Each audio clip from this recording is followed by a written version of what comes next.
Hi అండి, welcome to gainers academy.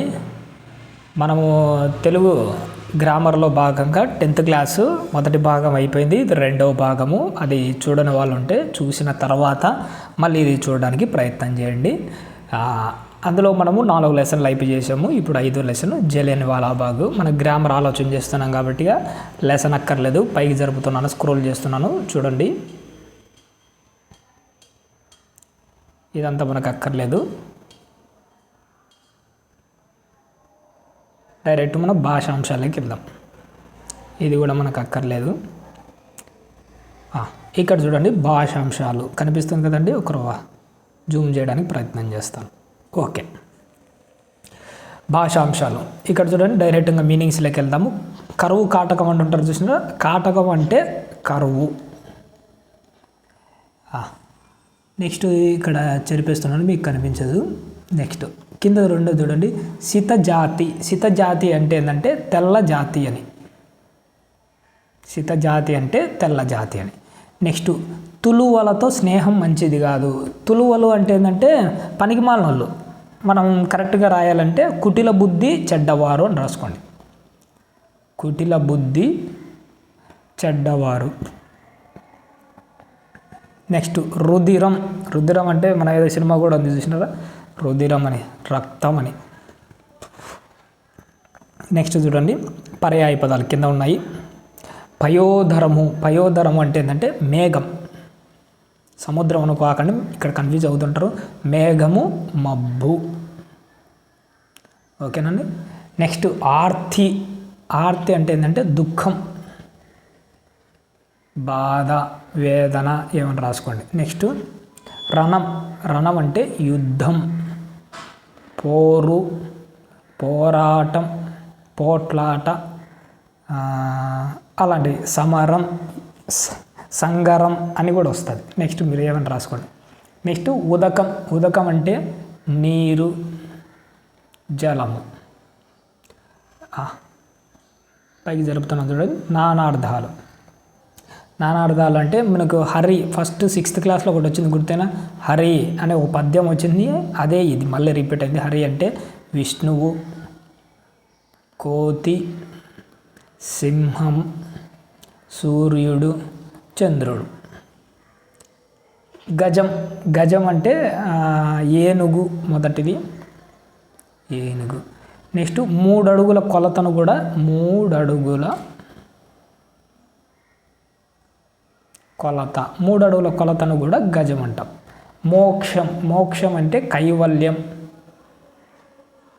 రెండో meaning ఏంటంటే విడుపు. పైకి జరుపుతున్నా చూడండి. ఉత్పత్త్యార్థము. నీహారము అంటే అగ్ని చేత దహింపబడినది అంటే మంచు. నీహారం అంటే ఏంటంటే మంచు. అగ్ని చేత దహించబడినది. నీహారం అంటే ఏంది? మంచు అని అర్థం. పై స్క్రోల్ చేస్తున్నాను చూడండి. నెక్స్ట్ పాతకము. పతనానికి కారణమయ్యేది. పతనానికి కారణం అయ్యేది పాతకం. ఏంటి? పాపం. మనం చేసిన పాపము మన పతనానికి కారణమవుతుంది. పానీయము. పానం చెయ్యబడింది, పానం చెయ్యబడేది. పానీయం అంటే పానం చెయ్యబడేది. ఏంటి? నీరు. నీరే కదా. నెక్స్ట్ ప్రకృతి వికృతులు ఇచ్చినట్టు చూసినారా? కిరీటి అంటే ఏంటంటే క్రీడి. రాక్షసుడు అంటే రక్కసుడు. దోసి, దోసి. చండిక, చండి. పైకి జరుగుతున్నా చూడండి. ఈ జాతీయాలను ఏ సందర్భంలో ఉపయోగిస్తారు? అంగలార్పు అంటే బాగా ఏడ్చే సందర్భంలో ఈ పదాన్ని ఉపయోగిస్తారు. బాగా ఏడ్చే సందర్భంలో. వెన్నుచూపు. వెన్నుచూపు అంటే యుద్ధంలో వెన్ను చూపినాడు అంటే ఇది పారిపోయే సందర్భం. పారిపోయే సందర్భంలో ఈ పదాన్ని ఉపయోగిస్తారు. ఉగ్గుపాలతో పెట్టు అంటే చిన్ననాటి నుండి నేర్పించారు అని అర్థం. చిన్ననాటి నుండి నేర్పించారు అనే అర్థంలో దీనిని యూజ్ చేయడం అనేది జరుగుతుంది. పైకి జరుగుతున్నాం చూడండి. వ్యాకరణాంశాలు. విడదీసి సంధి పేరు రాయమని చెప్పాడు. నెక్స్ట్ కవటాకులు, కవట ప్లస్ ఆకులు, కవట ప్లస్ ఆకులు కలిపితే ఏంటి కవటాకులు. టాలో ఏం కనపడుతుంది ఆ అంటే అత్వ సంధి. దీనికి మరొక పేరు అకార సంధి. ప్రాణార్థములు, ప్రాణ ప్లస్ అర్థములు కలిపితే ఏమైంది ప్రాణార్థములు. ఇక్కడ కూడా నా ఆనే ఉంది, ఇక్కడ ఆనే ఉంది, కానీ ఇది తెలుగు పదం మాదిరి లేదు, సంస్కృత పదం మాదిరి ఉంది కాబట్టి ఇది సవర్ణ దీర్ఘ సంధి. అలా గుర్తుపట్టాలి సింపుల్గా. పాలున్ ప్లస్ చేసి, పాలున్ ప్లస్ చేసి. ఇక్కడ చూడండి ధృత ప్రకృతం ను అని ఒకటి వచ్చిందంటే గుడ్డిగా రాసేయండి, అది సరళ దేశ సంధి. సరళ దేశ సంధి. ను ప్లస్ కంటే ముందు నిన్ను ఉంటే సరళ దేశ సంధి గుర్తుపెట్టుకొని రాసేయండి, ఏం అవసరంలే. ధ్వజం ఎత్తి, ధ్వజము ప్లస్ ఎత్తి, ధ్వజము ప్లస్ ఎత్తి. మూలో ఏం కనపడుతుంది మనకు ఊ కనపడుతుంది. ఊ కనపడుతుంది అంటే ఇది ఉత్వ సంధి. నెక్స్ట్ జస్వ సంధి. ఇక్కడ ఒక సంధి కొత్త సంధి ఎందుకు చూసినారా, దీని గురించి ఒకసారి మనము అర్థం చేయాలి. ఒకసారి చదివితే మీకు క్లారిటీగా అర్థమవుతుంది. మొదటి పదం చివర వర్గ ప్రథమాక్షరాలు కచట తపాలు ఉన్నాయి. అంటే ఇది మొదటి పదం చివర అంటే 1, 2 మొదటి పదం చివర కు, చు, టు, త. వర్గ ప్రథమాక్షరాలు అంటే ఏంటి కచట తపాలు, వీటిని పరుషాలు అంటారు. కచ, ట, త, ప. ఇవి 6th క్లాస్లో మీకు చెప్పాను, పరుషాలు కచట తపాలని. వర్గ ప్రథమాక్షరాలు ఉన్నాయి. రెండవ పదం మొదట సరళాలు కానీ గజడ దబాలు, హయవరాలు కానీ అచ్చులు కానీ వర్గ తృతీయ పంచమాక్షరాలు ఏదో ఒకటి పరమైంది. అంటే ఇక్కడ చూడండి రెండోది ప్లస్ తర్వాత వెంటనే గజడ దబాలు కానీ హయరవలు పేర్లు గుర్తుంటున్న గజడ దబలు కానీ హయరవలు కానీ. నెక్స్ట్ అచ్చులు కానీ, అచ్చులు కూడా కావచ్చు, ఈ ఆ ఈ ఉన్నాయి అచ్చులు కానీ. వర్గ తృతీయ పంచమాక్షరాలు అంటే ఇప్పుడు వర్గ ప్రథమాక్షరాలు, ఇది 2 అక్షరం. నెక్స్ట్ ఏంటి తృతీయ అక్షరాలు అంటే ఏంటి సరళాలు గజడ దబాలు, గజ దబ, ఇవి వర్గ ఏటి తృతీయ అక్షరాలు. నెక్స్ట్ పంచమాక్షరాలు అంటే లాస్ట్లో ఉంటుంది చూసినారు, జ్ఞ, ఇని, అనా, నా, మా. వీటిని పంచమాక్షరాలు అంటారు, వీటికి అనునాసికాలు అంటారు. ఏదో ఒకటి పరమైతే అంటే ప్లస్ తర్వాత ఇక్కడ చూడండి అచ్చులైనా రావచ్చు, వర్గ తృతీయాక్షరాలు, అలాగే లాస్ట్లో ఉండే పంచమాక్షరాలు, యా రావాలలు ఏవైనా వచ్చే ఈ కచట తపాలు క్యాన్సిల్ అయిపోయి, అంటే ఇక్కడ ఉన్న ఫస్ట్ ఉన్న కచట దబలు క్యాన్సిల్ అయిపోయి గజడ దబలు ఆదేశంగా వస్తాయి. దీన్ని ఏమంటారంటే జస్వ సంధి అంటారు. మీకు ఇక్కడ బాగా కన్ఫ్యూజ్ అయ్యేది ఏంటంటే ప్లస్ తర్వాత గజడ దబాలు వచ్చేటి 3 రకాలు ఉన్నాయి. గజడ దబల తర్వాత కచట దబలు క్యాన్సిల్ అయిపోయి గజడ దబలు వచ్చేటి 3 రకాలు ఉన్నాయి. ఒకటి సరళ దేశ సంధిలో ఇలానే జరుగుతుంటుంది. సరళ దేశ సంధి ఎలా కనుక్కుంటారు, ప్లస్ కంటే ముందు ఉన్నదనుకోండి దాన్ని సరళ దేశ సంధి అని గుడ్డిగా పెట్టేయండి. మళ్ళీ గసడదవ దేశ సంధి కూడా ఒకటి ఉంది, దానికంటే ముందు ప్లస్ కంటే ముందు అన్నది ఉండదు, అక్కడ మీరు గుర్తుపట్టండి. ఓకేనా. అక్కడ మనకు ప్రథమ అంటే ఇవి ఉంటాయి, ప్రథమ విభక్తి ప్రత్యయాలు ఉంటాయి, డుమువులు అంటే కచటత ప్లేస్లోకి గసడదవాలు వచ్చాయి, గసడదవాలు వస్తాయి, అందుకేసి గసడవ దేశ సంధి అంటారు. అంటే గసడదవ దేశ సంధి కంటే ముందు అన్నది ఉండదు. ఓకే, అర్థమవుతుంది. ఇప్పుడు అలాంటిది ఇక్కడ కూడా గజడ దబాలే వచ్చాయి దీంట్లో జస్వ సంధిలో. దీన్ని ఎలా గుర్తుపట్టాలి అంటే ప్లస్ కంటే ముందు ఈ కచట తపాలు ప్రథమాక్షరాలు ఏదో ఒకటి ఉంటుంది, అదవుతుంది.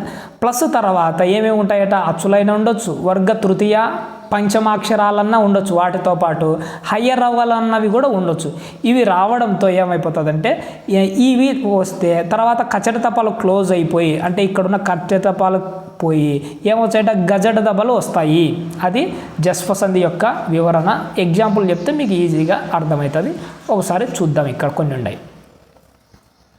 వాక్ ప్లస్ ఈశ్వరుడు. వాక్ అంటే కచట తపాలలో ఒకటి ఉంది, ఓకే. ఈశ్వరు అచ్చులలో ఉంది, ఓకే. కలిపితే ఏమైంది కా క్యాన్సల్ అయిపోయి కా ప్లేస్లోకి గా రావాలి, ఎందుకంటే గసట దవలు వచ్చినాయి కాబట్టి గా వచ్చి కలిపితే ఏమైంది వాగీషుడు, కా పోయి గీ పోయింది వాగీషుడు, ఎందుకంటే ఈ వచ్చి కలిసింది కదా వాగీషుడు. అంటే ఇది జస్వ సంధి.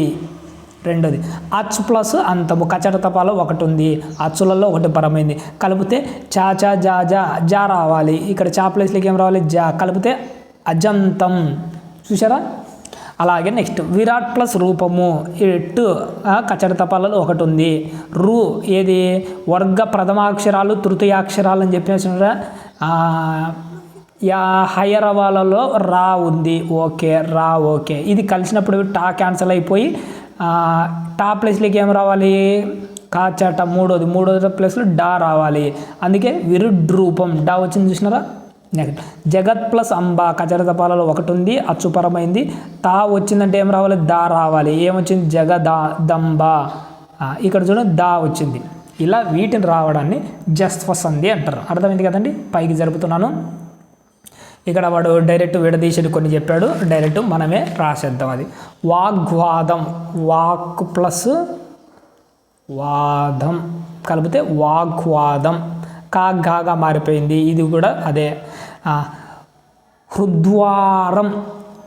హృద్వారం అంటే హృత్ ప్లస్ ద్వారం. హృత్ ప్లస్ ద్వారం కలిపితే హృద్వారం. ఇది అదే. దిగంతం దిక్ ప్లస్ అంతం. దిక్ ప్లస్ అంతం కలిపితే దిగంతం. కాగా మారిపోయింది. ఇక్కడ తా దాగా మారింది. ఇక్కడ వాక్ ప్లస్ గాగా మారిపోయింది. ఇలా రావడాన్ని ఏమంటారు అంటే మనము జస్వసంధి అంటారు. నెక్స్ట్ చూడండి, క్రింది పదాలు విగ్రహ వాక్యాలు రాసి సమాసాల పేర్లు రాయండి అన్నాడు. ఫస్ట్ శౌర్య పరాక్రమములు ఎన్ని కనపడుతున్నాయి ఇక్కడ మనకు? 2 కనపడుతుంది. శౌర్యము పరాక్రమము. శౌర్యమును పరాక్రమం 2 కనపడుతుంది అంటే ఏంటి? ద్వంద్వ. శుద్ధాంత కాంత అంటే శుద్ధాంతకమైన కాంత. శుద్ధాంతకమైన కాంత. విశేషణ ఎక్కడ కనపడుతుంది? శుద్ధాంత పూర్వపదంలో కనపడుతుంది. విశేషణ పూర్వపద కర్మధారయ సమాసం. నెక్స్ట్ పాప ఫలం పాపం యొక్క ఫలం. అది పాపం యొక్క ఫలం. కిన్కున్ యొక్క షష్ఠి విభక్తి షష్ఠి తత్పురుష సమాసం. దేహ పంజరం దేహమనేది పంజరం. పంజరం ఏంటదా? దేహమనేది పంజరం. అనేది అని వచ్చిందంటే అది రూపక సమాసం. రూపక సమాసం. రూపక సమాసంతో పాటు ఒకవేళ అలంకారంలో ఇచ్చినాడు అనుకోండి, అది రూపక అలంకారం డైరెక్ట్. రాకాసి మూక రాకాసుల యొక్క మూక. రాకాసుల యొక్క మూక. ఎవరు మూక? అది రాకాసుల యొక్క మూక. యొక్క వచ్చిందంటే షష్ఠి విభక్తి షష్ఠి తత్పురుష సమాసం. ఘోర రణం ఎలాంటి రణం? అది ఘోరమైన రణం. ఘోరమైన రణం. విశేషణం ఘోరము అనే విశేషణం ఎక్కడ ఉంది? పూర్వపదంలో ఉంది. విశేషణ పూర్వపద కర్మధారయ సమాసం. ఓకేనండి. పైకి జరుపుతున్నాను చూడండి. క్రింది పద్యంలో ఉన్న అలంకారాన్ని గుర్తించి రాయండి. ఇప్పుడు చూడండి, డైరెక్ట్ అంత చదవకూడదు. ఇందులో మనకి ఏ పాయింట్ అవసరమో అది చదవాలి. ఇక్కడ దుఃఖ సముద్రం అంటే ఈడు ఉపమానాన్ని ఉపమేయం అంటే దుఃఖాన్ని సముద్రాన్ని పోలుస్తున్నాడు. 2 ఒకటే అన్నట్టుగా చెప్తున్నాడు. అంటే ఏంటి? పైన చెప్పినాడు రాకాసి మూక. పైన ఇందాక చెప్పాను గమనించినారా? రాకాసి మూక కాదు. దేహ పంజరం అన్నది ఒకటి గమనించినారా? పైన దేహ పంజరం అంటే దేహం అనేది పంజరం అంటే దేహానికి పంజరానికి ఒకటే అని చెప్తున్నాడు. అలాగే ఇక్కడ చూడండి, దుఃఖ సముద్రం. ఇది సమాసం రాయమంటే దుఃఖం అనేది సముద్రం. ఏ సమాసం? రూపక సమాసం. అలాగే ఇది ఏ అలంకారం అంటే రూపక అలంకారం. అంటే రూపక సమాసం ఉంది, రూపక అలంకారం 2 ఉన్నాయి. రూపక సమాసాన్నే రూపక అలంకారం కూడా అంటారు. అంతే, ఏం గుర్తు అంత దాని మించింది ఇంకేం లేదు. నెక్స్ట్ చూడండి, క్రింది పద్య పాదాలకు గురువులగులు గుర్తించి గవన విభజన చేసి ఏ పద్యమో తెలియజేయమన్నాడు. ఏంటి? ఫస్ట్ చూద్దాం. రౌ అంటే ఇప్పుడు చూడండి, రౌ రో రో రౌ ఇది 3వది కదా. రో అంటే లఘు, రో అంటే గురువు, రౌ కూడా గురువే. అందుకోసం మళ్ళీ చెప్తాం. రౌ ల టు అంటే ఒక గురువు 2 లఘువులు. ఏంది? భగనం. మనకు తెలిసింది, అందుకే బాగా నేర్చుకోవాలి. భగనం బా అన్నది ఒకటి వచ్చిందంటే ఇది భరణభ భారవ అంటే ఉత్పలమాల పద్య భాగం అని ఈజీగా. మిగతాటి కావాలంటే గురువు లఘు ఇలా గుర్తించి కావాలంటే చెక్ చేసుకోండి. అలా మీరు ప్రాక్టీస్ చేసుకోవాలి స్పీడ్గా. జలియను జలియను 3 లఘువులే వచ్చినాయి. 3 లఘువులు వచ్చిందంటే ఇది నగనం. నగనం వచ్చిందంటే నజ భజ జజర చంపకమాల. వీటన్నిటిని 4 ఉంటాయి. భరణభ భరభ ఉత్పలమాల నజభజ జజర చంపకమాల సబరణమయవ మత్తేభము ఇంకొకటి మసజస తతగా శార్దూలం. ఈ 4 కంపల్సరీగా నేర్చుకోండి, ఒకటి వస్తుంది ఖచ్చితంగా. ఇవి ఏ గణాలు దేనికనేటి 1 2 సార్లు 3 సార్లు పలుకుతే ఈజీగా వచ్చేస్తుంది. ఓకేనండి. సీస పద్య లక్షణాలను పరిశీలన చేద్దాం. కింద వాడు ఇచ్చినాడు చూసినాడు, సీసం అనే పద్య లక్షణాలను పరిశీలన చేద్దాం అన్నాడు. వాడిని పరిశీలన చేద్దాం, మనం కూడా చూస్తే అర్థమవుతాయి. సీస పద్యంలో ప్రతి పాదంలో 2 భాగాలు ఉంటాయి. అంటే పాదం అంటే ఒక లైన్, మనం ఒక లైన్, అందులో కానీ 2 భాగాలు ఉంటాయి. అంటే ఇక్కడ చూడండి 1 2 భాగాలు ఉన్నాయి ప్రతి లైన్లో. ప్రతి భాగంలో 4 గణాల చొప్పున ఒక్కొక్క పాదంలో 8 గణాలు ఉంటాయి. అంటే 2 భాగాలు కదా, పైన 4 కింద 4 గణాలు ఉంటాయి. అంటే నిజమేనా అంటే 1 2 3 4 1 2 3 4 ఓకే, 8 గణాలు టోటల్గా అయినాయి.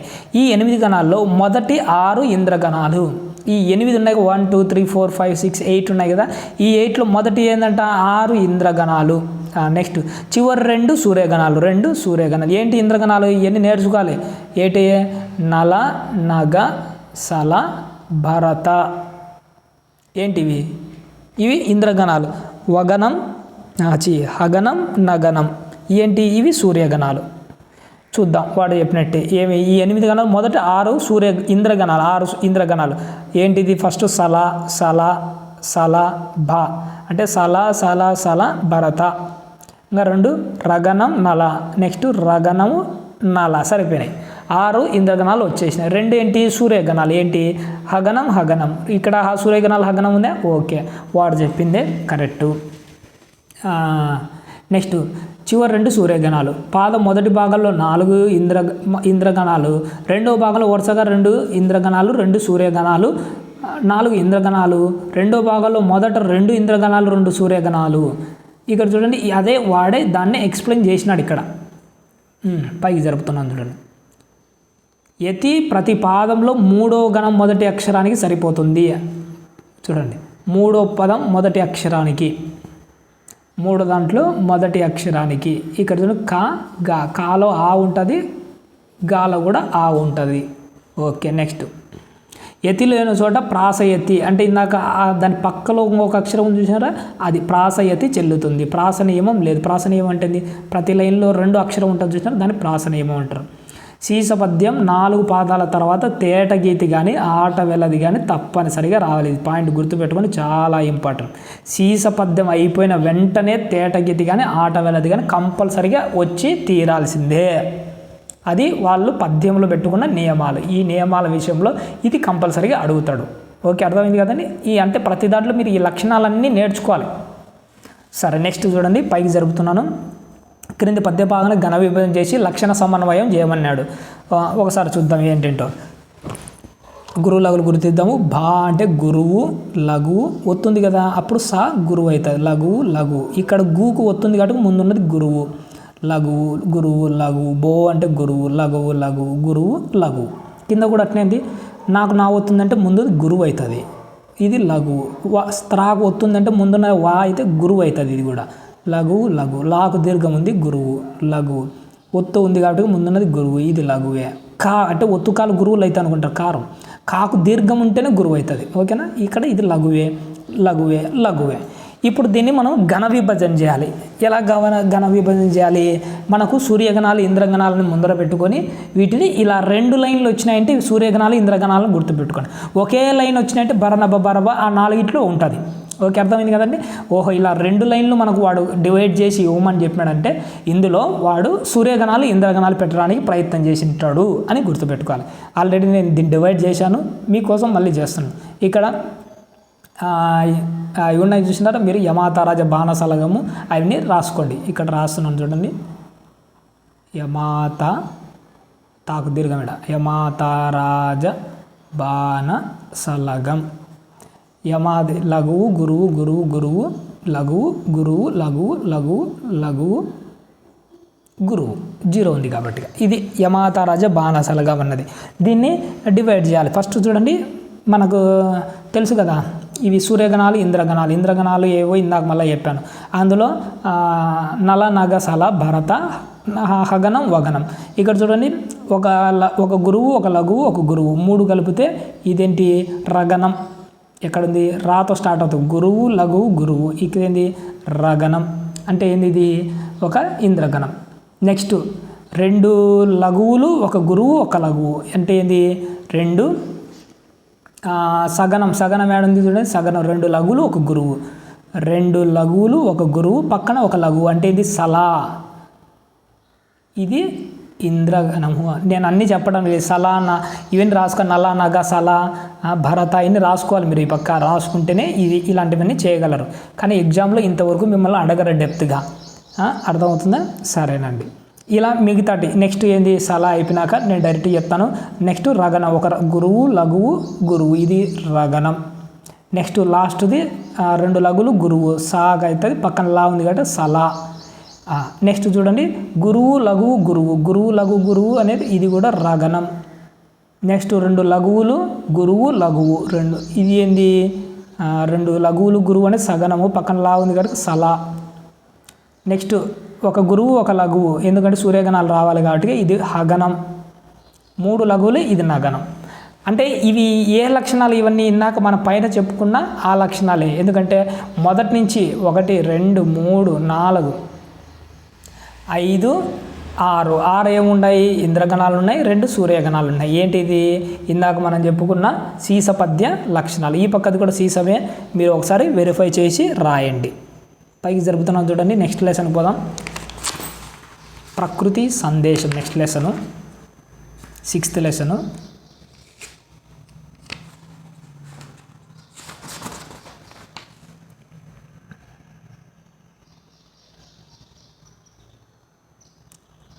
ఈ లెసన్ మనకు అక్కర్లేదు.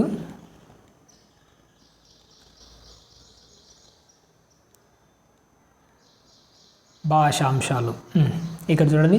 ముకురం అంటే డైరెక్ట్గా చెప్తాను. ముకురం అంటే ఏంటంటే అద్దం. పికము అంటే కోయిల, నెమలి అనుకోకండి. నెమ్మి అంటే నెమలి. పికము అంటే మనకు పీకాకని గుర్తుకొచ్చుంటుంది, అందుకోసమే నేను చెప్తాను. పికము అంటే కోయిల, నెమ్మి అంటేనే నెమలి. సరోవరము అంటే ఏంటంటే సరస్సు. నెక్స్ట్ నెత్తావి, మల్లెల నెత్తావి అంటే ఏంటి సువాసన. పైకి జరుపుతున్నాను చూడండి. పర్యాయ పదాలు తోటలో పుష్పాలు, ఇక్కడ పుష్పాలు, కుసుమాలు, విరులు. నెక్స్ట్ చూడండి రజని చంద్రుడు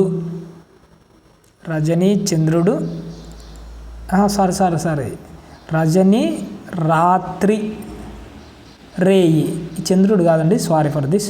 రజని రాత్రి రేయి, ఓకేనా. నెక్స్ట్ కొండ పర్వతాలు గిరులు, ఓకే. నెక్స్ట్ అడవులు అరణ్యాలు వీపినాలు. నెక్స్ట్ ఆట నటన లాస్యము, ఓకేనా. ఇవన్నీ పర్యాయ పదాలు. పైకి జరుపుతున్నాం చూడండి. నానార్థాలు, అక్కడ ఉన్న వాటిని గుర్తించి రాయమని చెప్తున్నాడు. అరుణం అంటే మనకు తెలిసింది ఏంటంటే అరుణ గ్రహం అంటుంటారు చూస్తున్నారు, అంటే ఎరుపు అని. ఇక్కడ చూడండి ఎరుపు, కుష్ఠవ్యాధి, బంగారం ఇక్కడ ఉంది.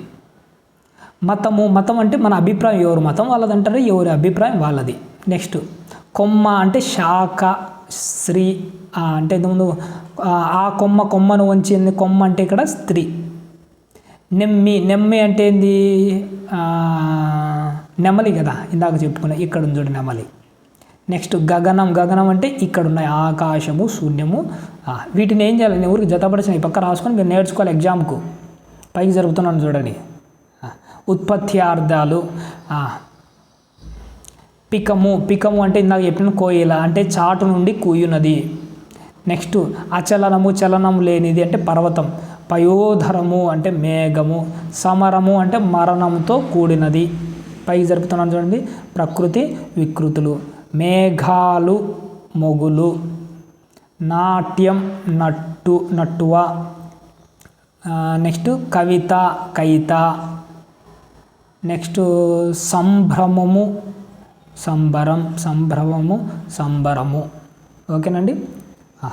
నెక్స్ట్ పైకి జరుపుతున్నాను చూడండి. వ్యాకరణాంశాలు. మతములు ప్లస్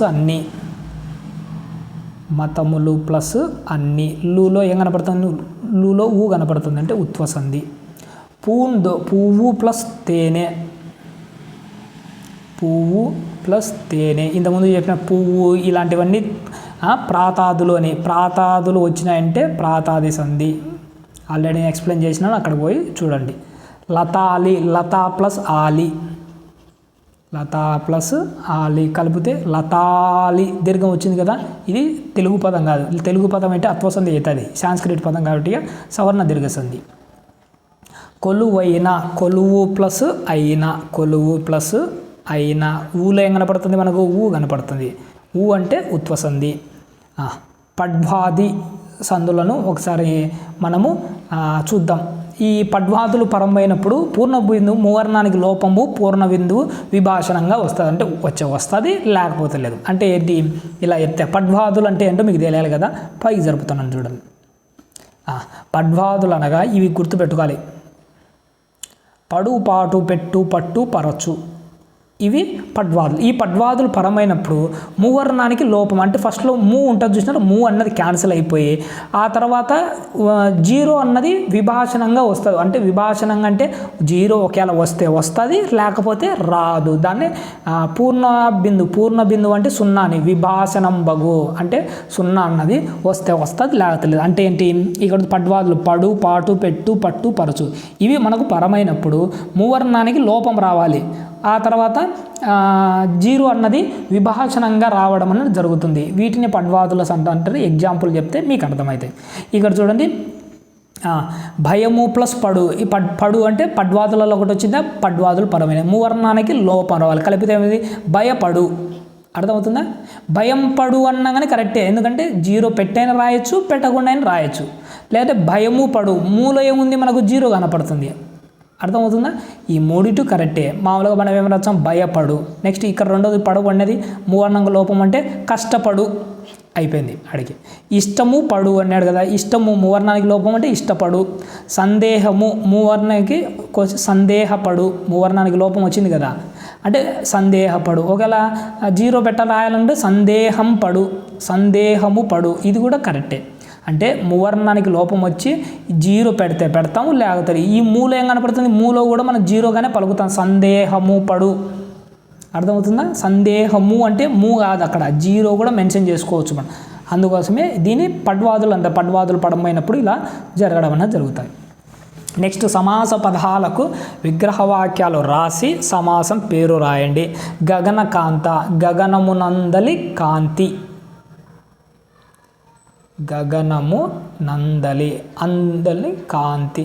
అందున్నన్ సప్తమి విభక్తి అంటే సప్తమి తత్పురుష సమాసం. సమత మమతలు రెండు ఉన్నాయి. సమత, సమతయును, మమతయును. ఏ రెండు కనపడుతున్నాయంటే ద్వంద్వ. మేఘమాలికలు, మేఘమనడి మాలికలు, మేఘమనడి మాలికలు. అనడి అని వచ్చి రూపక సమాసం చెప్పిన ఇంతకుముందే. నెక్స్ట్ సుందర మేఘాలు. మేఘాలు ఎలాంటివి అంటే సుందరమైనవి. విశేషణం ఎక్కడుంది? పూర్వపదంలో ఉంది. సుందరమైన మేఘాలు విశేషణ పూర్వపద కర్మధారయ సమాసం. కుటిల బుద్ధి, కుటిలమైన బుద్ధి, కుటిలమైన బుద్ధి. బుద్ధి ఎలాంటిదట? కుటిలమైనది. విశేషణం ఎటువైపు ఉంది? ఇది కూడా పూర్వపదంలో ఉంది, అంటే సేమ్ విశేషణ పూర్వపద కర్మధారయ సమాసం. తిండి గింజలు, తిండి కొరకు గింజలు. దేని కొరకు? అది తిండి కొరకు, తిండి కొరకు గింజలు. కొరకు వచ్చిందంటే కొరకున్ కై, చతుర్థి విభక్తి, చతుర్థి తత్పురుష సమాసం. అనురాగ సారము, అనురాగమనడి సారము, అనురాగమనడి సారము. అనేది అని వచ్చిందంటే రూపక సమాసం. అలంకారం ఏంటి? రూపక అలంకారం. అలంకారం అడిగితే అలా రాయాలి.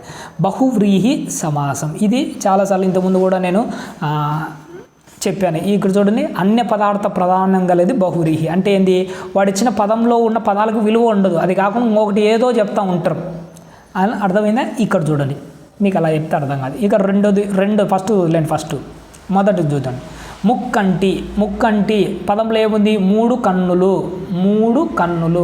ఇక్కడ మూడుకు ప్రాధాన్యం లేదు, కన్నునికి ప్రాధాన్యం లేదు. మనం దేని గురించి? ముక్కంటి. ముక్కంటి అంటే ఎవరు? మూడు కన్నుల కలవాడు. ఎవరు? శివుడు. ఇక్కడ ముక్కంటి అంటే నెంబర్ ఉంది కదా అని మీరు అది రాయకండి. ఏది? దిగు సమాసం అనుకోకండి. ఇక్కడ నెంబర్కు ప్రాధాన్యం లేదు, కన్నుకు ప్రాధాన్యం లేదు. ఈ రెండింటిని కలిగిన వానికి ప్రాధాన్యం. ఎవరు కలిగిన వాడు? శివుడు. 3 కన్నులు కలవాడు ఎవరు? శివుడు. అంటే అన్య ప్రధాన ఈ దీంట్లో లేకుండా వేరే ఏదో దానికి ప్రాధాన్యత ఉంటుంది. చతుర్ముఖుడు అంటే 4 ముఖాలు 2 ఉన్నాయి, కానీ 2 దానికి 4కు సంబంధంలే, ముఖాలకు సంబంధం. 4 ముఖాలు కలవాడెవడు? ఎవరు? బ్రహ్మడు.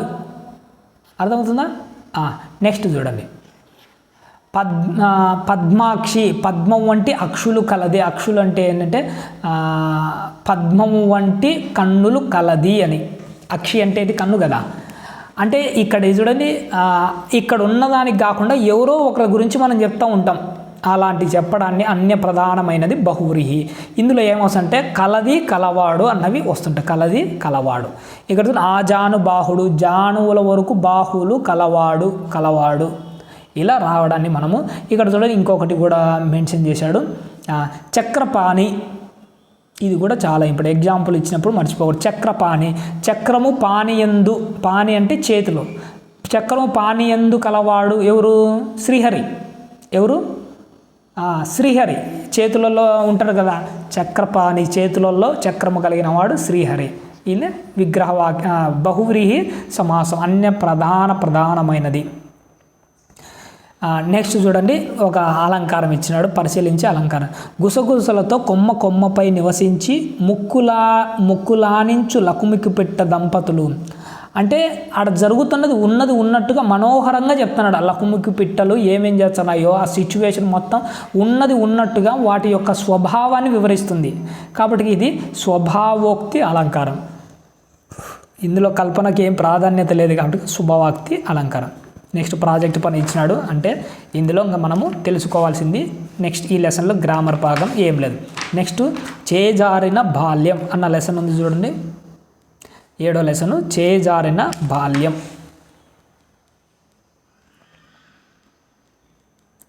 ఇదంతా స్క్రోల్ చేస్తున్నాను.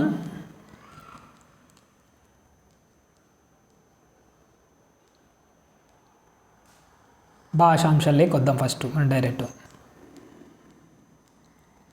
ఇక్కడ ఉన్నాయి చూడండి భాషాంశాలు, ఎక్కడ కనపడుతుంది కదా భాషాంశాలు. ఇవి ఒకసారి చూద్దాం. ఇందులో ఫస్ట్ది నిష్కల్మషంగా. ఇక్కడ చూడండి, నిష్కల్మషం అంటే ఏంటంటే స్వార్థము లేకుండా. రెండోది బీజం అంటే విత్తనం అని. ఉత్తరోత్తరగా అభివృద్ధి ఉంటుంది. ఉత్తరోత్తరగా అంటే ముందు ఏమని కష్టపడి చదివితే ఉత్తరోత్తరగా అభివృద్ధి ఉంటుంది. ముందు మీరు కూడా కష్టపడి చదివితే మీకు కూడా ముందు ఏముంది భవిష్యత్తులో అదృష్టం అభివృద్ధి ఉంటుంది. ముందుగా అంటే ఏంటి? భవిష్యత్తులో. పైకి జరుపుతున్నాను చూడండి. పర్యాయ పదాలు గుర్తించి రాయండి అన్నాడు. ఇక్కడ ఏమేమి ఇక్కడ వాడు ఏడాది అంటే ఏంది? అబ్దము, సంవత్సరం. హృదయం అంటే ఏంది? డెందము, యథా. మూడోది వర్షం అంటే ఏంది? వానలు, వృష్టి. ఈప్సితము కోరిక, ఆకాంక్ష. ఓకే, అర్థమైంది కదండి. పైకి జరుపుతున్నాం. ప్రకృతి వికృతులు. ఆసక్తి. నెక్స్ట్ చిత్రం, చిత్తరువు ఇక్కడ ఉంది. తంత్రం అంటే తంతు. ఖండం, కండ. ఓకే, అర్థమైంది కదండి. పైకి జరుపుతున్నాను చూడండి. అవి నేర్చుకోవాలి. ఊరికి నేను జతపరచాను అంతే, మీరే నేర్చుకోవాలి. నెక్స్ట్ అతడు చెయ్యి తిరిగిన రచయిత. ఇక్కడ చెయ్యి తిరిగిన అన్నది జాతీయం. ఏంటి? చేతి పనిలో నైపుణ్యం కలిగిన వాడని అర్థం. చేతి పనిలో నైపుణ్యం. చేతి పనులు ఉంటాయి కదా, కుమ్మరి పని, ఇలాంటి కొన్ని బంగారు పని, అందులో చెయ్యి తిరిగిన రచయిత. చెయ్యి తిరిగిన అన్నది ఇక్కడ మనకు జాతీయం.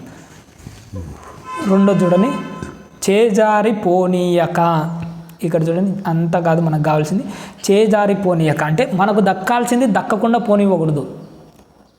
మనకు దక్కాల్సింది దక్కకుండా పోవడం, దాన్ని చేజారిపోనీయడం అంటారు. చీకు చింత లేని జీవితం. చీకు చింత అంటే ఏ బాధ లేకుండా జీవితాన్ని హాయిగా గడపడం. ఏ బాధ లేకుండా జీవితాన్ని హాయిగా గడపడం. ఇక్కడ ఉండి మూల బీజాలు అంటే ఉన్నత స్థాయికి ఎదగడానికి ఉపయోగపడే మంచి లక్షణాలు. ఉన్నత స్థాయికి ఎదగడానికి ఉపయోగపడే మంచి లక్షణాలు, వాటిని మూల బీజాలు అంటారు. పైకి స్క్రోల్ చేస్తున్నాను చూడండి. వ్యాకరణాంశాలు విడదీసి సంధి పేరు రాయమన్నాడు. అప్పుడప్పుడు, అప్పుడు ప్లస్ అప్పుడు, అప్పుడు ప్లస్ అప్పుడు రెండు కనపడుతున్నాయంటే ఆమ్రేడిద.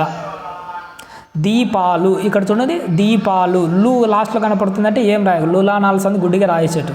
ఏం రాయేటప్పుడు ఏం రాస్తాం? దీపము ప్లస్ లు.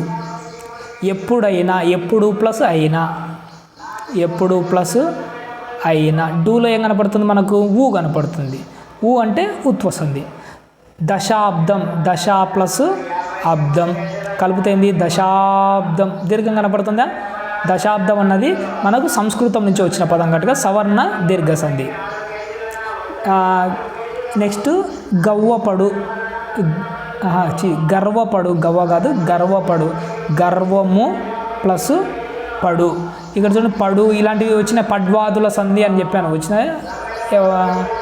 పడు ఇలాంటి పడ్వాదులు వచ్చే పడ్వాది సంధి ముందు ఉన్న వాటిలో వస్తే నేను వీటి గురించి క్లారిటీగా చెప్పడానికి నేను ప్రయత్నం చేస్తాను. పడు అని కనపడుతుంది, పడు వచ్చిందంటే ఇది పడ్వాదుల సంధి. పైకి జరుపుతున్నాను చూడండి. తల్లి ప్లస్ తండ్రి కలిపితే తల్లి దండ్రి, తల్లి దండ్రి. ఇక్కడ చూడండి తల్లి తండ్రి, దాగా మారిపోయింది.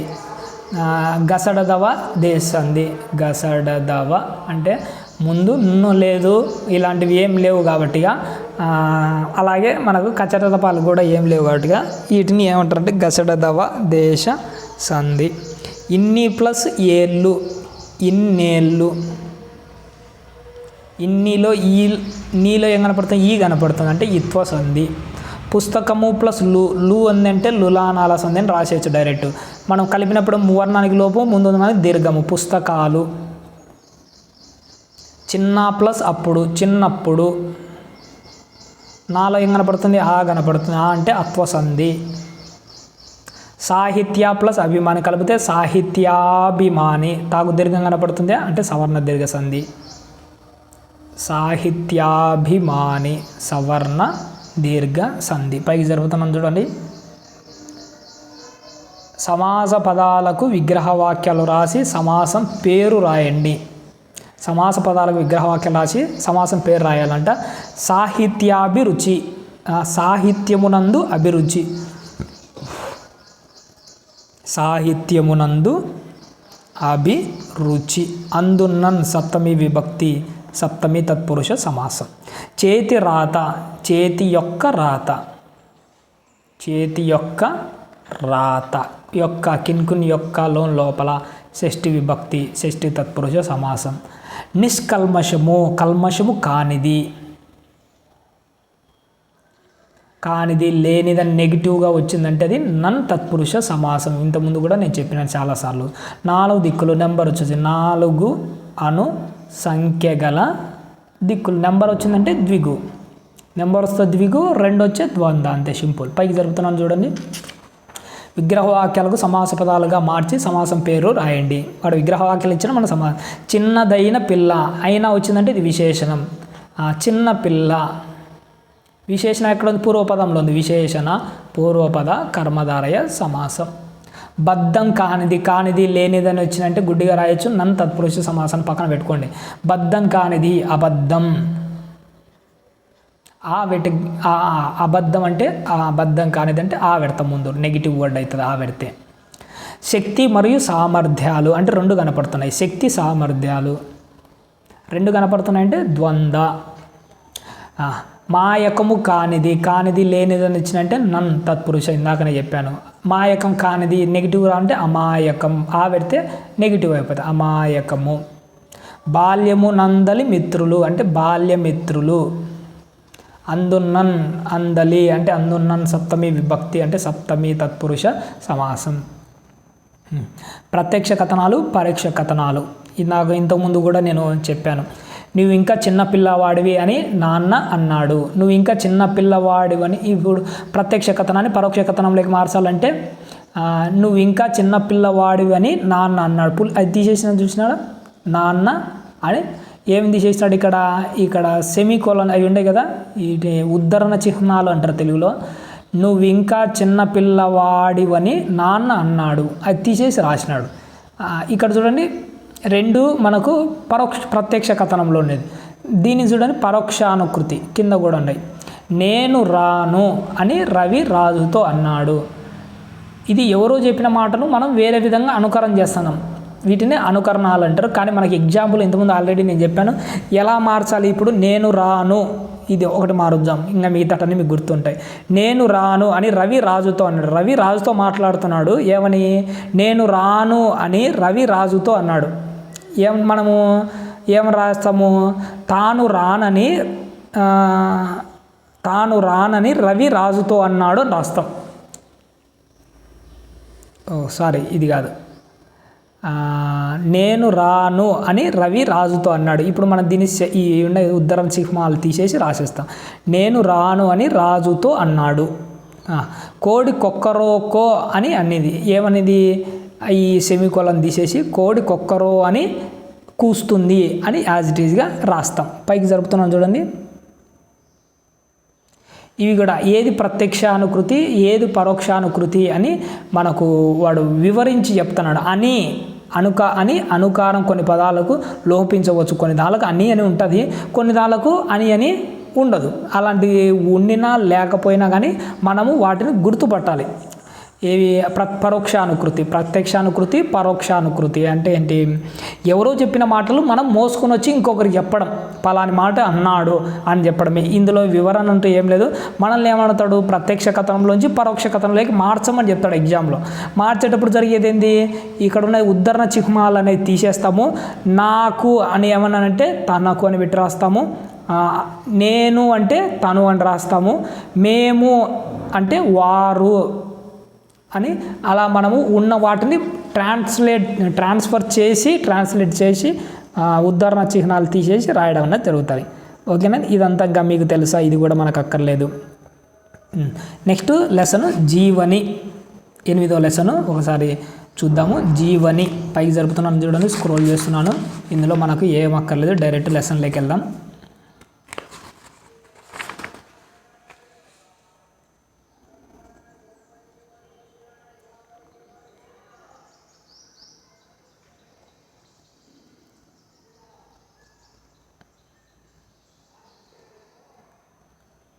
ఇది కూడా మనకు అక్కర్లేదు. భాషాంశాలు ఇక్కడ నుంచి మనకు అవసరం.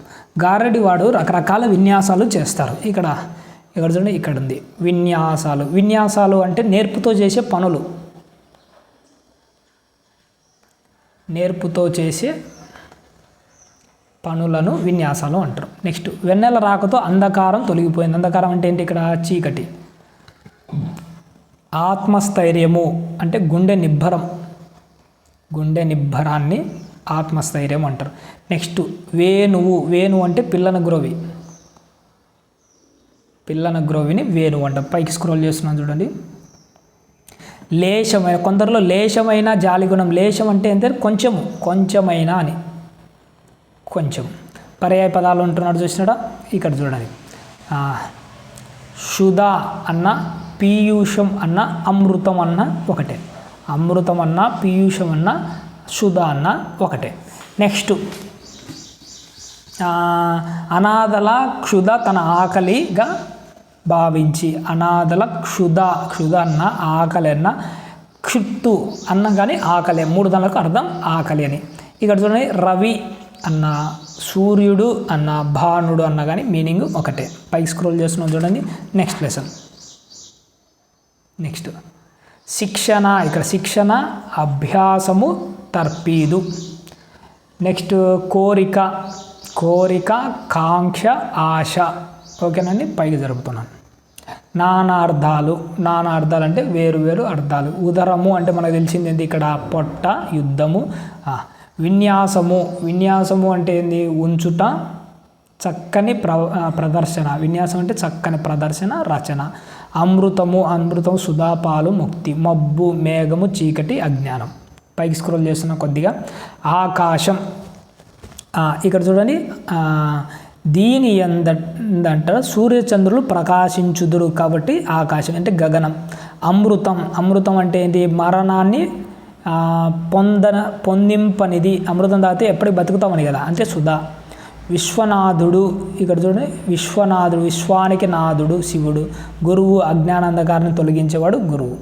ప్రకృతి వికృతులు అని ఉన్నాయి చూసినారా, ఇక్కడ చూడండి. అపూర్వం అబ్బుర. పక్కి వైద్యులు వెజ్జులు. ఇక్కడ చూడండి వెజ్జులు అంటే ఎవరు అనుకోకండి, నాన్ వెజ్ అది కాదు, ఇది వైద్యులు, గుర్తుపెట్టుకోవాలి, ఇది చాలా ఇంపార్టెంట్. ఆశ్చర్యం అచ్చెరువు. నెక్స్ట్ రాత్రి రేయి. ఓకేనా, అవే ఇక్కడ ఎంటర్ చేసుకోవాలి అంతే. పైకి జరుపుతున్నాను చూడండి. క్రింది జాతీయాలను గమనించండి. గుసగుసలు ఎప్పుడు వాడతాం? గుసగుసలు అనేది రహస్య విషయం గురించి మాట్లాడే విషయంలో, ఇది రహస్య విషయం గురించి మాట్లాడే సందర్భంలో దీనిని మాట్లాడతాం. నెక్స్ట్ మారుమ్రోగుట. మారుమోగుట అంటే ఎక్కువ ప్రచారం చేసే సందర్భంలో దానిని ఉపయోగిస్తాం. మనసులో ముళ్ళు అంటే మనసులో విపరీతమైన బాధ దాచుకున్నప్పుడు, మనసులో విపరీతమైన బాధ దాచుకున్నప్పుడు దీనిని మెన్షన్ చేస్తాం. చేజారిపోవు, మనకు దక్కాల్సింది దక్కకుండా పోతున్నది అనుకోండి, అది చేజారిపోతుందని. మనకు దక్కాల్సినది దక్కకుండా పోయే సందర్భంలో చేజారిపోయింది అని పదాన్ని మనం ఉపయోగిస్తాం. నెక్స్ట్ వ్యాకరణాంశాలు.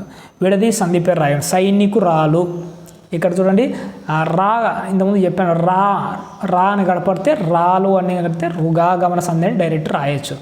అర్థమవుతుందా?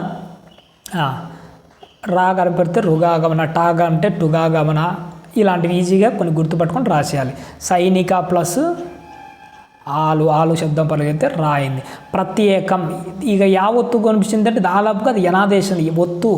ఒత్తులో ఒకవేళ ఒత్తులో కాకుండా సింగిల్గా యా కనపడితే అది ఎడాగమని రాసేయండి. ఒత్తు కనపడితే ప్రత్యేకము, అత్యంతము, ఇలా యా ఒత్తు కనపడుతుందా దాన్ని గుడ్డిగా రాసేయండి. యనాదేశంది. ప్రత్యేకత ప్రతి ప్లస్ ఏకం, ప్రతి ప్లస్ ఏకం కలిపితే ప్రత్యేకం. కుటుంబం అంతా, కుటుంబము ప్లస్ అంతా. మూలు ఏం కనపడుతుంది? ఊ కనపడుతుంది అంటే ఉత్వసంది ఇది.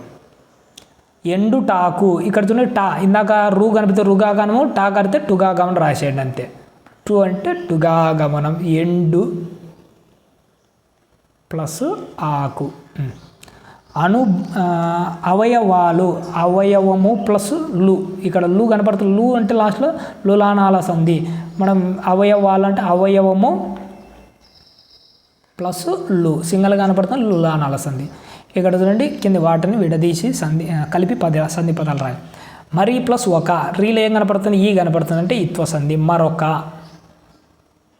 అప్పుడు ప్లస్ అప్పుడు ఎన్ని కనపడుతుంది మనకి? ఇక్కడ రెండు కనపడుతుంది ఆమ్రేద్యము, అప్పుడప్పుడు. నెక్స్ట్ అవసరము ప్లస్ అయినా, ఊలో ఏం కనపడుతుంది? మూలో ఊ కనపడుతుంది, అచ్చు ఉంది అంటే ఇది ఉత్వ సంధి. అవసరమైన. తగిన ప్లస్ అంత, ఇక్కడ ఆనే ఉంది, ఇక్కడ ఆనే ఉంది, ఇది తెలుగు పదం మాత్రమే కనపడుతుంది. ఆ ఉందంటే అత్వసంధి. తగినంత. ఈ విసర్గ సంధి ఎందుకు చూసినారా? దీన్ని మనం రకరకాలుగా సంస్కృత సంధిలో బాగా మనను బోరు కొట్టించేది ఏంటంటే విసర్గ సంధి. ఇక్కడ మనం ఒక్కొక్కటి మనం చదువుకుంటూ మీకు వివరంగా అర్థమయ్యేట్టుగా చెప్పడానికి ప్రయత్నం చేద్దాం. ఇక్కడ చూడండి, అకారాంత పదాల విసర్గకు శాశాసాలు వర్గ ప్రథమ ద్వితీయాక్షరాలు. ఇక్కడ నుంచి కా ఖా చా చా టాటా ద్వితీయాక్షరాలు అంటే తెలుసు కదా.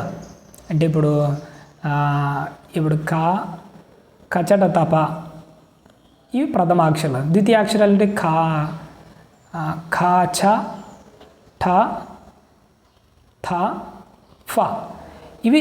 ఇది ఒత్తుకాలు ఉంటాయి చూసినా, ఇవి వర్గ ద్వితీయాక్షరాలు అంటారు. వర్గ ప్రథమాక్షరాలు, ద్వితీయాక్షరాలు. మిగిలిన కాక, ఈ రెండు కాక మిగిలిన అక్షరాలు కలిస్తే అకారాంత పదాల మీదున్న విసర్గ ఓకారంగా మారుతుంది. అకారాంతం అంటే సిరహ్ ప్లస్ రాలో ఏముంది ఇది అకారము, అంతము అంటే చివర్ల ఆ పక్కన విసర్గ ఉంది చూసినారా. అకారాంత మధ్యలో ఉన్న ఈ విసర్గ ఏంగా మారుతుందంటే ఓగా మారుతుంది. అంటే ఇక్కడ సిరహ్ ప్లస్ రత్నము కలిపితే ఏమవుతుంది, శిరోరత్నము అవుతుంది. ఇది ఏమవుతుంది, శిరోరత్నం. ఇక్కడ ఉన్న విసర్గ ఏంగా మారిపోయింది, ఓకారంగా మారిపోయింది. నెక్స్ట్ తపహ్ పాపకులు విసర్గ ఉంది. తర్వాత ఇవి ఏం పరమైనవి, ఇవి కచడ తపాలు గాక మిగిలిన అక్షరాలు వర్గ ప్రథమాక్షరాలు ద్వితీయాక్షరాలు ఈ వీటిలో ఏమన్నా ఒకటి ఉందా, ఇది కాదు. అంటే ఇది ఏంది, విసర్గ ఏంగా మారాలి, ఓగా మారాలి. అంటే ఇది తపోబలం. ఏమవుతుంది, ఇది తపోబలం.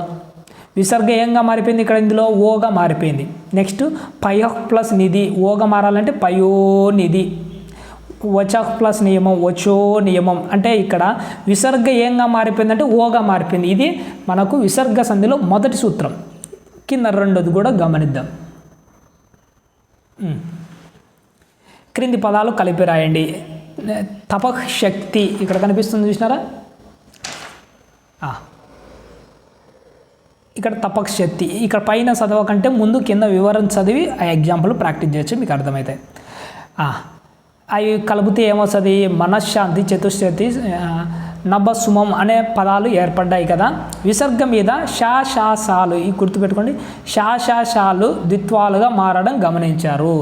ఇక్కడ ఉన్న పైన పదాలు కనిపిస్తే కొన్ని ఈ శాశాసాలు ఇక్కడ ఉన్నాయి. ఫస్ట్ మొదటి అక్షరం షా షా సు ఇవి ఏంగా మారినాయట, ద్విత్వాలు. ద్విత్వ అంటే దేనికి అదే ఒత్తులు. షాకు షా ఒత్తే, షాకు షా ఒత్తే, సాకు సా ఒత్తే.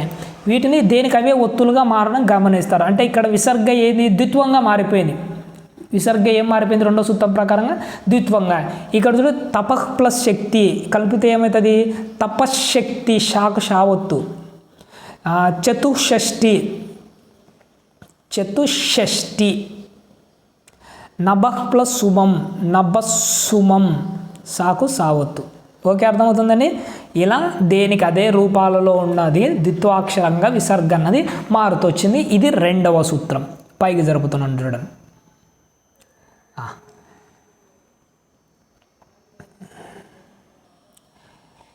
ఇక్కడ మనం అవి చదవక ముందు ఇక్కడ మనము వివరణ చదివితే అర్థమవుతుంది. స్ కారం అంటే స్ విసర్గ రూపంగా ప్రయోగిస్తారు. అంటే నమస్కారం, శ్రేయస్కరం, పరస్పతి మొదలైన సందర్భాల్లో మార్పు లేదు. ఇక్కడ కొన్ని విషయాలు మనకు జరుగుతుంటాయి. ఇక్కడ చూడండి, యశః ప్లస్ కాయము అంటే కొన్ని ఏవైతే స్ విసర్గ రూపంగా ప్రయోగిస్తారు. కొన్ని దాంట్లో విసర్గ అంటే నమస్కారము, శ్రేయస్కరము ఇందులో ఉన్నాయి చూసినా. సా అన్నది విసర్గ రూపంలో మా కనపడుతుంది. వీటి విషయంలో మార్పు అయితే ఉండదు. ఇలా చెప్తే మీకు అర్థంగా. ఇప్పుడు చూడండి, యశః ప్లస్ కాయము. యశః ప్లస్ కాయం. ఇక్కడ యశః ప్లస్ కాయము. ఇక్కడ విసర్గ ఉంది చూసినారా, సాకారము విసర్గ రూపంలోనే ఇందులోనే మనకు ప్రయోగింపబడుతుంది. అందుకోసమే ఇందులో మనకు ఎలాంటి మార్పు రాదు. మార్పు కొన్ని దానికి వస్తుందని చెప్పి కానీ కలిపినా కానీ వీటిలో మార్పు రాకపోవడానికి కారణం ఏంటంటే ఇందులో తపః ప్లస్ ఫలము, ఇందులో షా అన్నది ప్రయోగింపబడింది. ఇలా చెప్తే మీకు అర్థం కాదు. ఒక్క నిమిషం ఇదంతా చెరిపేస్తాను, క్లారిటీగా చెప్పడానికి మీకు ప్రయత్నం చేస్తాను.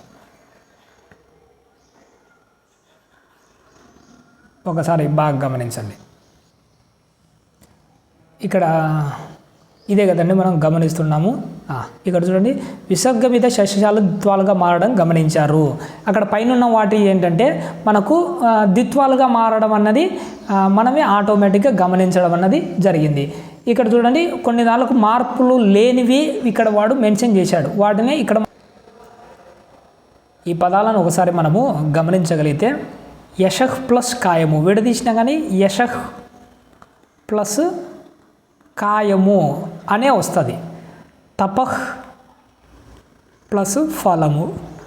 కొన్ని విసర్గలలో విడదీసినా కానీ ఎలాంటి మార్పులు రాదు అని చెప్పడం కోసమే వీటిని ఇక్కడ విడదీసి ప్రయోగం చేయమని చెప్పాడు. అందుకోసం ఇంకా కొన్ని పదాలు నమస్కారము, శ్రేయస్కరము, వనస్పతి ఇక్కడ స్ అన్నది విసర్గగా ఉపయోగపడింది. కొన్ని దాంట్లో అసలు మార్పు రాదు. కొన్ని దాంట్లో స్ అన్న అక్షరమే విసర్గగా మార్పు చెందడం అన్నది జరిగింది. పైకి జరుపుతున్నాను చూడండి.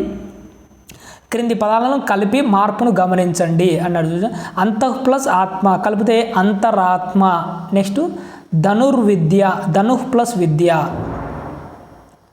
ధనుర్విద్య. ఇక్కడ లేని రేఫా అన్నది ఆదేశంగా వచ్చింది చూసినారు, ఇది గమనించండి, తర్వాత ఎక్స్ప్లెయిన్ చేయండి. చతుః ప్లస్ భుజుడు, చతుర్భుజుడు, చతుర్భుజుడు. ఆసిహ్ ప్లస్ వాదము, ఆసిహ్ ప్లస్ వాదము, ఆశీర్వాదము, వాదము. రా గమనించండి. పునః ప్లస్ ఆగమనం, పునరాగమము, పునరాగమము. అంతః ప్లస్ అంగం, అంతరంగం, అంతరంగం. ఇక్కడ రా అన్నది ఆదేశంగా రావడం అనేది జరిగింది చూడండి. ఇక్కడ చూడండి, అంతః ప్లస్ దుఃఖు, చతుః, ఆసి, పునః మొదలైన పదాలకు వర్గ ప్రథమ ద్వితీయాక్షరాలు శాశాశాలు కాక మిగిలిన అక్షరాలు కలిస్తే రేఫా రా అన్నది మారడం గమనించారు. అంటే ఈ అత్తహు, దుహు, చతుహు, ఆశి, పునః వీటికి వర్గ ప్రథమాక్షరాలు ద్వితీయాక్షరాలు శాశాసాలు తప్ప మిగిలిన ఏది పరమైనా కానీ రేఫా అంటే ఏంటంటే రాకు మరో పేరు రేఫా. రేఫా అన్నది ఆదేశంగా రావడం అన్నది జరిగింది. ఇక్కడ ఈ మార్పునే ఏంటంటే విసర్గ సంధిలో ఇది కూడా ఒక మార్పు. నెక్స్ట్ కిందికి జరుపుతున్నాను చూడండి. కింది పదాలను విడదీయండి అని రాసినట్టు ధనుష్టంకార, ధనుః ప్లస్ టంకారం, ధనుష్టంకారం. ఏమైంది ఇక్కడ? ధనుష్టంకారం. మిగతాడు కూడా విడదీద్దాం చూడండి, మీకు అర్థమవుతుంది. నిష్ఫలము, నిహ్ ప్లస్ నిష్ఫలము, నిహ్ ప్లస్ ఫలము. దీన్ని ఇంకొక విధంగా ఏం రాస్తాము? నిస్ ప్లస్ ఫలము, నిహ్ ప్లస్ ఫలము అయితే నిష్ఫలము. నెక్స్ట్ దుష్కరము, దుహ్ ప్లస్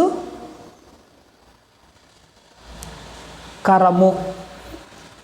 అంటే ఎలా పలుకుతాం? దుష్ ప్లస్ కరముగా మారిపోయింది. ఇక్కడ చూడండి, ఇసు, ఇహి, ఇసు, ఉహు ఇవి విసర్గకు కాకా పాఫాలు పరం అయితే విసర్గ షకారంగా మారుతుంది. అంటే వీటికి ఇవి ఏంటంటే కాకా ఫాఫా. ఇక్కడ చూడండి, నిష్ఫలము, కా కా కాగది ఇది కా. ఇక్కడ కా ఫాలు పరం అయితే ఈ విసర్గ అన్నది షగా మారిపోయింది. అందుకే ఇది ఏమైపోయింది? నిహ్ ప్లస్ ఫలము ఏమైంది? నిష్ఫలము. విసర్గ ఎలా మారిపోయింది? ఇక్కడ షగా మారిపోయింది. నెక్స్ట్ దుష్కరం, దుహ్ ప్లస్ కరము. ఇక్కడ కాయంగా మారిపోయింది దుష్కరము. ష్ అన్నది విసర్గ షగా మారిపోయింది. ఇలా మార్పు అన్నది జరుగుతుంది. కింద నెక్స్ట్ నిస్తేజము, నిహ్ ప్లస్ తేజము. ఇక్కడ చూ నిస్తేజము, అది ఏమైంది? నిస్తేజము. ఇక్కడ చూడండి, నెక్స్ట్ కిందటి విడదీసినప్పుడు ఇది కూడా అర్థమవుతుంది. దుశ్చేష్టితము విడదీస్తే ఏమైంది? దుహ్ ప్లస్ చేష్టితము. ధనుష్టంకారము, ధనుః ప్లస్ టంకారము, ధనుః ప్లస్ టంకారము. ఇక్కడ మిగతాది మళ్ళీ ఎక్స్ప్లెయిన్ చేస్తాను ఇప్పుడు. మనస్తాపము, మనః ప్లస్ తాపము, మనః ప్లస్ తాపము. ఇక్కడ చూడండి, విసర్గకు చాచాలు పరమైతే షా. ఇక్కడ చూడండి, చా పరమైంది, చా ఏంగా మరిందంట? షా వచ్చింది. ఎందుకే ఇది చా క్యాన్సల్ అయిపోయి దుశ్చేష్టము, షా ఏంగమైంది? చాగా మారిపోయింది. ఇక్కడ చూడండి, టాటాలు పరమైతే షా, ఇక్కడ టా పరమైంది. అంటే ఏంగా మరి ధనుష్టంకారము స్టాగా వచ్చింది. ఇక్కడ చూడండి, తాతాలు పరమైతే తా పరమైతే ఏం రావాలి? సా రావాలి. ఇక్కడ తా పరమైంది కనిపితే ఏమైంది? మనస్తాపము, తానే వచ్చింది. ఇలా మనకు విసర్గ సంధి అనేది చాలా రకాలుగా మార్పు చెందడం అన్నది జరుగుతూ ఉంటుంది. ఇదంతా ఎందుకులేండి, మీకు అంతా డైరెక్ట్ ఓపెన్గా నేను చెప్తున్నాను. ఇంత డెప్త్గా అడగడు, ఇంత అడగడు. వాడు ఏమన్నా అడిగితే ఈ పదాలను ఎలా విడదీచ్చాడు అన్నవి ఎక్కువగా అడుగుతాడు. వాటి మీద మీరు గుర్తుపెట్టుకోండి. వాటిని ఎలా విడదీసేటి ఇందాక నేను చెప్పాను కదా, అవన్నీ రాసుకోండి, నేర్చుకోండి. ఫస్ట్ మెయిన్గా అది రాసుకొని నేర్చుకున్నానంటే ఇంకేమీ మీకు ప్రాబ్లం ఉండదు. ఇంకా అంతకంటే డెప్త్గా ఏం అడగడు, అంత లోపలికి కూడా వీడిపోడు. కానీ ఉన్న లక్షణాలన్నీ వీటిని ఒకసారి వివరించాడు. ఒక్కసారి చదువుకుందాం, మీకు బాగా క్లారిటీగా అర్థమవుతుంది. విసర్గ సంధి 6 విధాలుగా ఏర్పడుతుంది. ఒకటి, అకారాంత పదాల విసర్గకు వర్గ ప్రథమాక్షరాలు. మొదటిది కచట తపలు, ఇవి ఎన్ని వర్గ ప్రథమాక్షరాలు, ద్వితీయాక్షరాలు. శాసాలుగా మిగిలిన అక్షరాలు పరం అయితే ఓకారంగా మారిపోతుంది. First option. విసర్గకు శాసాలు పరమైతే శాసాలు దిత్వాలుగా మనశ్శాంతి అలా దిత్వాలుగా మారిపోతూ వచ్చింది. మూడోది, విసర్గ మీద కాక ఫాఫాలు వరమైతే మార్పు రాదు. విసర్గకు ఎప్పుడైతే కాక ఫాఫాలు వచ్చినాయనుకోండి, వాటిల్లో ఎలాంటి మార్పు రాదు. అంటే ఏంటి? నమస్కారము, శ్రేయస్కరము, వనస్పతి, అర్థమైందా? అవి వచ్చినప్పుడు ఏ మార్పు రాదు. అంతః ప్లస్ దుహు, చతు, ఆసి, పునః మొదలైన పదాల విసర్గకు రేఫగా మారిపోతుంది. అంటే ఆశీర్వాదము, చతుర్భుజుడు, రాగా మారిపోతుంది. ఇసు, ఉషుల విసర్గకు కాక ఫాఫాలు పరమైతే షకారంగా మారిపోతుంది. ఇందాక పైన చెప్పాను కదా అది. విసర్గకు చాచాల పరమైతే శాకారము, టాటాల పరమైతే శాకారము, తాతాల పరమైతే సాకారము. అందుకే ఇవే మనస్తాపము, దుశ్చేష్టితం, ఇందాక చెప్పినట్టని. వీటి ద్వారా ఇలా విసర్గ సంధి అనేది రకరకాలుగా మారడం అన్నది జరుగుతుంది. నెక్స్ట్ చూడండి, 5 నెలలు విగ్రహవాక్యాలు. 5 అను సంఖ్య గల నెలలు. నెంబర్ వచ్చిందంటే ఏంటి? నెంబర్ వచ్చిందంటే 5 అను సంఖ్య గల ద్విగు సమాసం. మృదు మధురము, మృదువైనది మధురమైనది. మృదువైనది మధురమైనది 2 విశేషణాలే కదా. విశేషణ ఉభయ పద, గుర్తుపెట్టుకునేది ఉభయ పద కర్మధారయ సమాసం. జ్ఞాన దీపము, జ్ఞానమనేది దీపము, జ్ఞానమనేది దీపం రూపక సమాసం. అనూహ్యము, నూహ్యము కానిది, అనూహ్యము, నూహ్యము కానిది, అనూహ్యము కానిది లేనిది వచ్చిందంటే నన్ తత్పురుష సమాసం. పిల్లల ప్రపంచం, పిల్లల యొక్క ప్రపంచం, పిల్లల యొక్క ప్రపంచం. ఏది యొక్క వచ్చిందంటే కిన్కున్ యొక్క లోన్ లోపల షష్ఠి విభక్తి, షష్ఠి తత్పురుష సమాసం. నెక్స్ట్ ఒక అలంకారం చూడండి, చాలా ఇంపార్టెంట్. క్రమాలంకారము అంట. క్రమాలంటే ఒక క్రమమైన పద్ధతిలో ఇలా ఎత్తే కాదు. ఏదైతే మనం కొన్ని పదాలు వచ్చాయో అదే క్రమంలోనే ఇంకొకటి జరుగుతూ ఉంటే ఒక క్రమాన్ని అనుసరిస్తుంటే క్రమాలంకారం అంటారు. అలా చెప్తే మీకు అర్థం కాదు. ఇక్కడ చూడండి, శత్రువుని, మిత్రుని, విపత్తుని జయింపుము, రంజింపుము, బంజింపుము. ఇదేందో అర్థం కాలే కదా. అంటే ఇక్కడ చూడండి, మనకు శత్రువు, మిత్రువు, విపత్తు 3 కనపడుతున్నాయి. జయించడం, రంజింపడం, బంజింపడం. ఎలా? శత్రువుని జయింపాలి, మిత్రుని రంజింపుము, విపత్తుని బంజింపుము. అర్థమవుతుందా? ఈ క్రమం ఎలా అయితే ఉందో ఈ క్రమం కూడా అలానే ఉంది. ఇలా క్రమమైన పద్ధతిలో రావడాన్ని ఏమంటారంటే క్రమాలంకారము అని అంటాం. ఓకే, అంతే, ఇంకా ఏం లేదు. సింపుల్గా క్రమమైన పద్ధతిలో ఉండడానికి క్రమాలంకారం అంటారు. ఇంకా కింద కూడా కొన్ని ఎగ్జాంపుల్ ఇచ్చినాడు, మీకు అర్థమవుతాయి. గజ కచ్చప మూషికంబులు వనజ బిలమునందు ప్రవేశించాయి. వనజల బిలమునందు ప్రవేశించాయి. ఇక ఏంటి? గజము, కచ్చపము, మూషికము. గజం అంటే ఏనుగు, కచ్చపం అంటే తాబేలు. అంటే ఏంటండి? ఏనుగు, తాబేలు. మూషికం అంటే ఎలుక. ఏనుగు, తాబేలు, ఎలుక.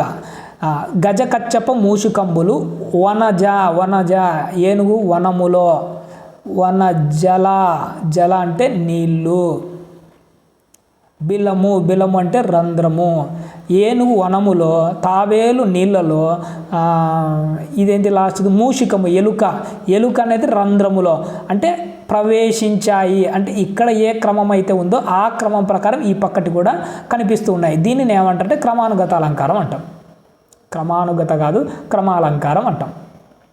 నెక్స్ట్ చూడండి, సూర్య చంద్రులు దివారాత్రులకు అధిపతి. సూర్య చంద్రులు దినము రాత్రి, పగలుకు రాత్రికి. సూర్యుడు పగలు, చంద్రుడు రాత్రికి అధిపతులు. క్రమమైన పద్ధతులు ఉంది. ఇది క్రమాలంకారం. నెక్స్ట్ సామాన్య వాక్యాలను సంశ్లిష్ట వాక్యాలుగా వాడచండి. రేష్మ ఆసుపత్రికి వెళ్ళింది, రేష్మ పరీక్షలు చేసుకుంది. ఒకే రేష్మనే కదా పోయింది.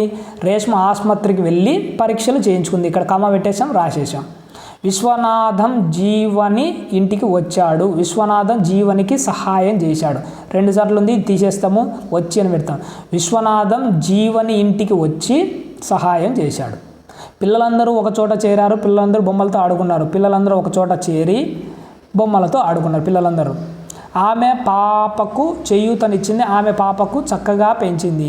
చేయూతనిచ్చి కమా పెట్టాము, ఆమె పాపను అని పాప 2 ఉంది కదా, ఆమె చేయూతనిచ్చి చక్కగా పెంచింది. 2 సార్లు వచ్చినది, రిపీట్ అనేది తీసేశాను. నెక్స్ట్ జీవన చిత్రాలెన్నో గీసింది, జీవన ప్రథమ బహుమతి పొందింది. జీవన చిత్రాలెన్నో గీసి కమా ఇది తీసేస్తాము, ప్రథమ బహుమతి పొందింది. క్రింది వాక్యాలను చదివండి, అది ఏ రకమైన వాక్యాలు చెప్పండి అని అన్నాడు.